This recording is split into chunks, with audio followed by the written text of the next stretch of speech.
Hey, what up, girl? How you doing? I don't want to come on too strong or nothing like that. Dans quel cas un artiste doit participer à un challenge international? Ok? Quels sont les paramètres qui sont liés, qui doivent être étudiés avant qu'un artiste se décide de participer à un challenge international? D'abord, les challenges sont nés d'une volonté de communication, de promotion, de vulgarisation. Dans le cas de Société Suspecte, de Suspect 95, il a sorti une chanson en featuring avec Youssoupha. Et pour communiquer autour de la chanson, pour faire impacter la chanson, pour donner beaucoup plus de popularité à la chanson, il a eu la bonne idée de créer un challenge. Ok? Donc le challenge, c'est d'abord pour communiquer, c'est pour lui. C'est son arme, c'est son outil de communication pour faire impacter le son qu'il a fait. On parle de marketing musical ici. Ok? Voilà. Donc, ce challenge, c'est en même temps une vitrine de visibilité. Ok?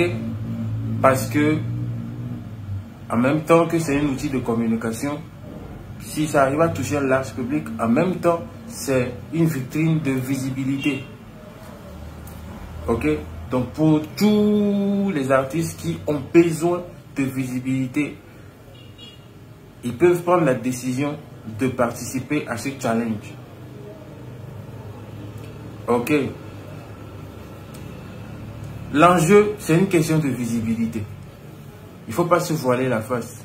L'enjeu d'un challenge international, c'est une question de visibilité. Donc, les artistes qui sentent le besoin de visibilité, les artistes qui sentent le besoin de montrer au monde, aux autres horizons, qu'ils ont un talent, qu'ils ont une certaine force de kick, s'ils veulent, ils peuvent participer au challenge international de Suspect 95. Ça n'engage que eux. Mais le simple fait de participer à ce challenge, ça signifie que vous êtes en quête de visibilité. Ok? Vous êtes en quête de visibilité. Il faut l'accepter ainsi. Les artistes qui sont les mieux placés pour participer à ce challenge, ce sont les artistes underground. Parce que quand on est underground et qu'on est fort, on a envie de prouver, on a envie de se faire découvrir. Donc majoritairement les challenges sont faits pour les artistes underground. On dit challenge, on dit challenge, vous venez vous lutter. Vous venez, voilà, on veut voir qui est le plus fort, qui est le plus truc là. Vous voyez un peu, donc c'est les artistes underground qui se débattent les challenges pour profiter de la visibilité. Et au même moment qu'ils se débattent, ils offrent à l'auteur du challenge la visibilité pour le produit même qu'il a lancé. Vous comprenez un peu? C'est comme ça que ça se passe. Maintenant,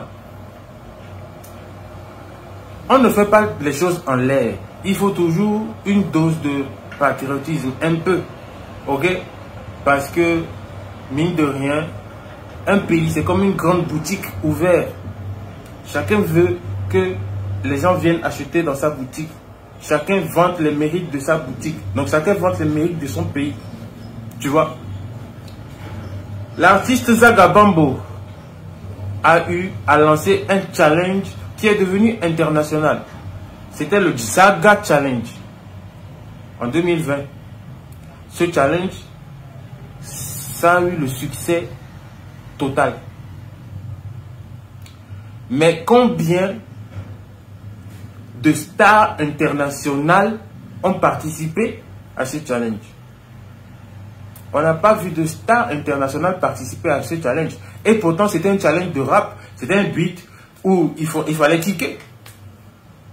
Mais nous, au Togo, on s'est amusé. Les stars togolais se sont amusés à le faire. Quelques stars étrangères, quelques stars, mais ce n'étaient pas des stars. Ce n'étaient pas des vrais stars.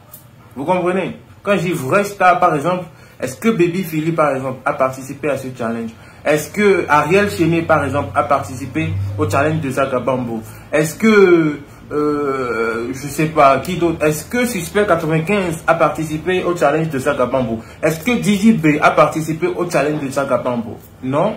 Pourquoi? Parce qu'ils savent que un challenge, c'est pour les jeunes de l'underground qui vont se débattre. Et le fait de venir, eux, participer à ça, c'est comme s'ils étaient venus en train de se lutter et trucs. Et ils réfléchissent marketing. Ils savent que participer à ça, c'est donner plus de poids au challenge.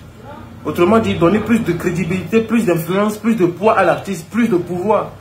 Donc ils ne vont pas le faire aussi gratuitement. À la limite, l'artiste va les payer pour dire, fais mon challenge, pour inciter d'autres jeunes à participer à mon challenge, pour faire percer le challenge. Vous comprenez un peu? Donc c'est la stratégie. Ok. Donc vous comprenez que les stars étrangères ne se sont pas intéressées au challenge international de Zaga Bambo. Ok. Donc, lorsqu'une star étrangère lance aussi un challenge qui devient international, nos stars togolaises ne sont pas obligées de participer à ce challenge. Ils ne sont pas obligés de participer à ce challenge. Vous comprenez? Parce que participer, c'est montrer que vous cherchez de la visibilité. Tout court. Parce que vous ne gagnez pas grand-chose. Vous êtes déjà star, vous avez déjà la visibilité, mais vous participez à un challenge. Dans votre entendement, vous pensez que vous vous amusez peut-être, mais ce que ça démontre dans le marché, sur le marché du marketing, visiblement, on voit un artiste qui est en train de chercher de la visibilité. Voilà pourquoi ce n'est pas bien que les stars d'un pays participent à un challenge international. Sauf si l'autre artiste t'appelle pour te dire fais-moi ce challenge pour inciter d'autres personnes. Vous croyez que Blaze a fait le challenge de Suspect juste en l'air? Juste parce qu'il s'est dit non, la prod est lourde donc je vais cliquer? Non. Vous croyez que les autres artistes, les premiers artistes, les Minx et autres, vous croyez qu'ils ont fait le challenge juste en l'air parce qu'ils ont trouvé que la prod est jolie? Non. Ils ont communiqué avec l'auteur. C'est une question d'affinité. Suspect a dit, tiens, je veux lancer un challenge, je veux que ça marche dans toute la sous-région. Je veux que les Camerounais participent, je veux que les Togolais participent, je veux que les Ivoiriens participent, je veux que les Béninois participent. Donc il sait que s'il prend le Bénin, s'il inclut un artiste du Bénin, ça va ouvrir le champ au Bénin, aux rappeurs béninois de participer. Il sait que s'il prend un Camerounais, ça va ouvrir le champ aux rappeurs camerounais de participer. Il sait que s'il prend un artiste togolais, ça va ouvrir le champ au Togo de participer. Mais quel artiste togolais Suspect est rentré en communication? Avec quel artiste togolais Suspect est rentré en communication pour dire tonton, j'ai besoin des rappeurs underground togolais. Je veux que les Togolais participent à mon challenge. Personne. Donc à un moment donné, vous n'allez pas faire les choses en l'air comme ça, juste pour dire que vous voulez démontrer quoi? Rien du tout. Ok? Donc je pense que l'explication que je vous ai donnée là, ça vous démontre que nous sommes dans un marché musical et que les choses doivent être étudiées en profondeur avant d'être exécutées. On ne fait pas les choses en l'air comme ça. Les paramètres doivent être vraiment mis sur la table. C'est un jeu d'échecs. Vous devez savoir à quoi vous jouez. L'intérêt, ce que ça, l'impact, ce que ça peut rapporter, l'image que ça peut donner. C'est un jeu d'influence. Donc, ce n'est pas forcé de participer au challenge de Suspect 95. Et en tant que star qui se respecte, vous ne devez pas participer à ce challenge, sauf si Suspect 95 prend son téléphone et vous appelle et vous dit tiens, s'il te plaît, fais-moi ce challenge-là pour inciter tes collègues ou bien les autres rappeurs de ton pays à participer. Sinon, si vous faites ce challenge, vous ne faites que vous rabaisser. C'est simple que ça. Ok, j'ai évité de parler en l'air en vous donnant des explications logiques. Donc si quelqu'un a envie de commenter ceci, qu'il soit dans un commentaire très logique. Même si ça va aller